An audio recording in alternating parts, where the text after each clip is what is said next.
da UFMG e que também tem 10 minutos para fazer a sua fala. Primeiramente, bom dia a todos os componentes da mesa, bom dia ao vice-presidente, senador Márcio Maci, bom dia a todos que nos assistem, não somente aqui nesse local, mas por outras mídias. Usamos violência da sociedade moderna, que é o racismo, conceito que vai muito além de uma simplista e vulgar limitação de racismo à noção de raças biológicas.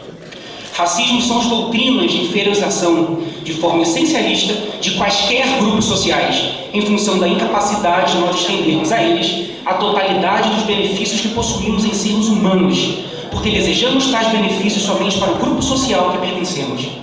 É, em suma, a inaptidão de enxergarmos o outro como titular do mesmo direito à plena igualdade e dignidade que desejamos para nós mesmos. Sim, senadora. Sim, senadores e congressistas brasileiros. É nisso que se fundamenta o argumento detrator do PLC 122 de 2006. A homofobia nada mais que apenas uma das expressões contemporâneas de racismo que é imperioso destacar não acredite somente cidadãs e cidadãs homossexuais, mas oprime e maltrata todas as famílias brasileiras, pois em cada uma delas certamente há um primo, uma tia, um filho, uma irmã ou um amigo que seja homossexual ou transgênero. E, lamentavelmente, todas as pesquisas sobre homofobia e sobre essa temática têm mostrado o crescimento alarmante da violência homofóbica, que parte do Congresso brasileiro insiste em negar. Temos uma tragédia humana que está se passando com tantas famílias brasileiras, pois no nosso país há legislação específica para a proteção de animais, árvores, mas não há para pessoas homossexuais. Grupos vulneráveis não têm privilégios quaisquer. Esse discurso é cínico, que diz a respeito de privilégios relacionando ao PLC 12206. Vejamos bem, aqueles que optaram por um estilo de vida religioso, têm também na lei penal a prerrogativa de serem protegidos contra discriminação e racismo. Estrangeiros gozam também dessa mesma proteção, mas cidadãos e cidadãs brasileiros homossexuais não, transexuais não. Cristãos, wicas, budistas, satanistas gozam de tal proteção penal contra discriminação e racismo. Mas inúmeros filhos e filhas de nossas famílias não estão protegidos de sofrerem violência homofóbica em função da omissão do Congresso brasileiro em igualá-los como sujeitos de direito, em função da omissão do Congresso brasileiro em tipificar a discriminação que esses cidadãos e suas famílias sofrem, em função da omissão do Congresso brasileiro de apenas incluir esse grupo vulnerável nas mesmas leis que já beneficiam outros grupos sociais, inclusive os próprios religiosos que atacam o PLC 12206. Enfim, se escaparmos da falaciosa retórica fundamentalista, a realidade que se vê é que temos o contrário do que preconizou a alta comissária da ONU, de sorte que os cidadãos homossexuais e suas famílias estão indubitavelmente sendo tratados como grupos de menor valor, como menos dignos de respeito e proteção, o que faz hoje do Brasil um Estado que viola a Declaração Universal dos Direitos Humanos, que assevera que todas as pessoas nascem livres e iguais em dignidade e direitos, sem distinção de qualquer espécie ou condição. Em função desse não reconhecimento e marginalização, como bem nos apontam os testemunhos reais que nós vemos de tantos familiares aqui presentes, em especial a partir da redemocratização, a eclosão de movimentos LGBT por todo o mundo, ocidental e oriental, reivindicando acesso igualitário a bens simbólicos e a proteção jurídica, tem sido visto em todos os lugares. O Brasil é hoje o país com o maior número de marchas separadas LGBT e com o maior número de associações civis que demandam pela plena cidadania das populações homossexuais. Essa é uma marca indelével do renascimento da mobilização da sociedade civil em torno de temas que fogem de interesses estatais. São jovens, adultos, idosos e famílias de todas as classes sociais e religiões que se levantam a reivindicar que o Estado brasileiro cumpra o seu papel como garantidor da promessa democrática inscrita na Constituição de 1988. Há inúmeros grupos de pais e familiares homossexuais, como os aqui presentes, as Mães pela Igualdade, que se juntam a essa pujante movimentação da sociedade civil que clama por mais democracia e por um mundo mais humano, fraterno e pacífico. Senadora, o combate à homofobia por meio de sua tipificação legal é uma garantia jurídica já vigente em mais de 30 países e em todos os principais países de democracia avançada, e também preconizada por todos os principais veículos de promoção de direitos humanos globalmente. No Democracy Index, que é uma lista feita pelo The Economist Intelligence Unit, que ranqueia os países por nível de democracia, de todos os 167 países avaliados, apenas 25 alcançaram níveis de democracias plenas.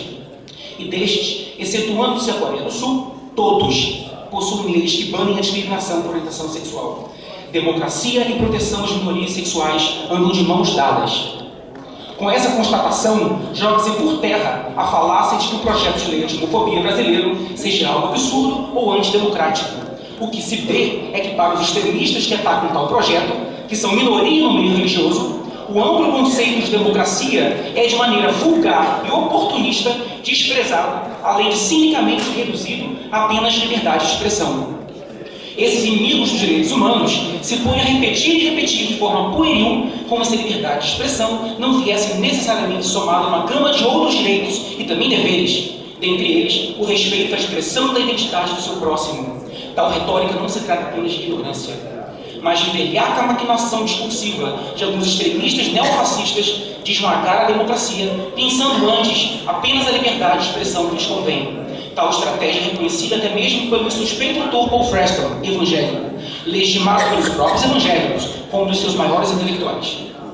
Contrariando a fala levianamente descomprometida com a verdade por parte de um diminuto, porém estridente grupo de empresários pregadores e radicais religiosos, o que temos no PLC 1/2 de 2006 não nasceu intempestivamente de militantes de algum outro planeta.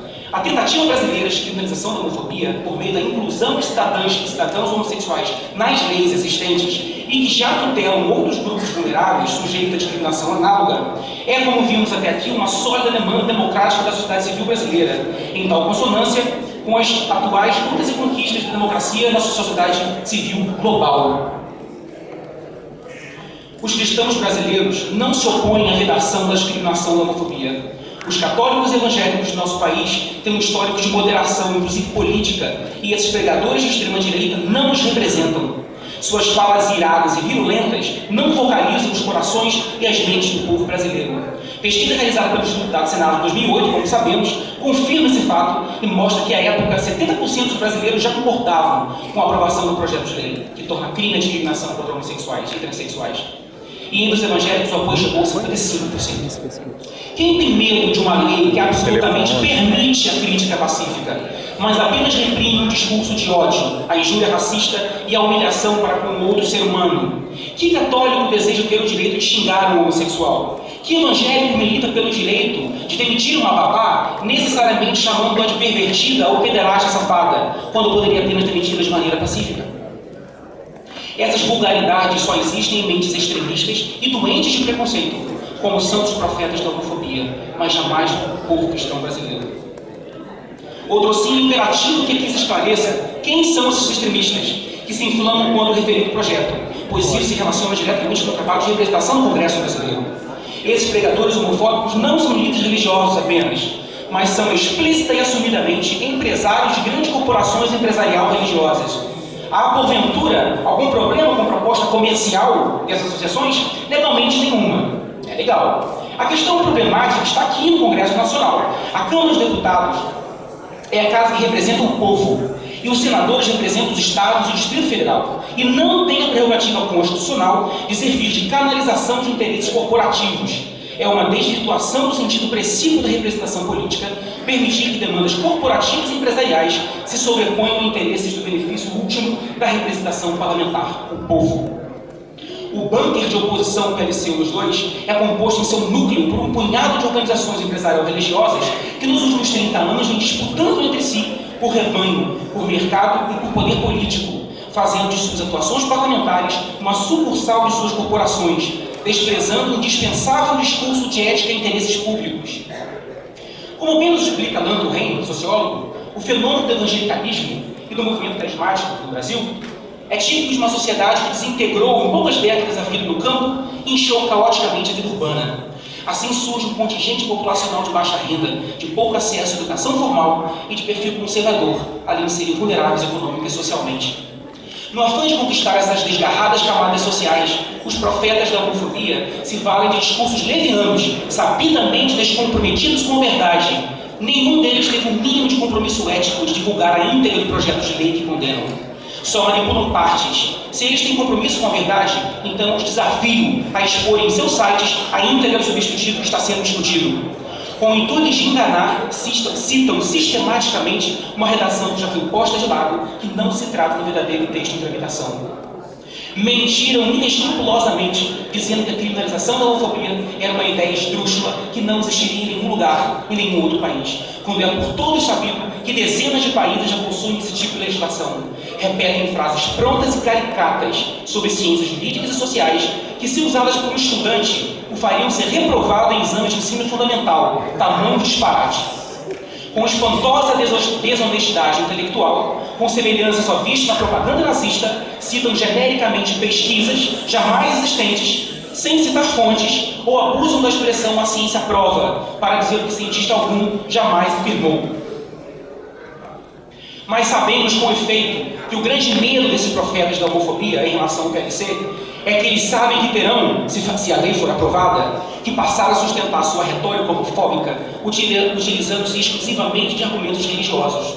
E isso os faz tremer de medo, pois terão muito pouco ou nada para utilizar com virulência contra homossexuais de dentro de um arcabouço estritamente teológico. Por isso defendem o direito, entre aspas, claro, de continuar utilizando os argumentos que sempre usam, que não possuem qualquer característica de teológicos, de religiosos ou de discurso de fé. A sustentação de suas falas homofóbicas se vale sempre de adjetivações e fundamentações difamatórias, vulgares e pseudocientíficas.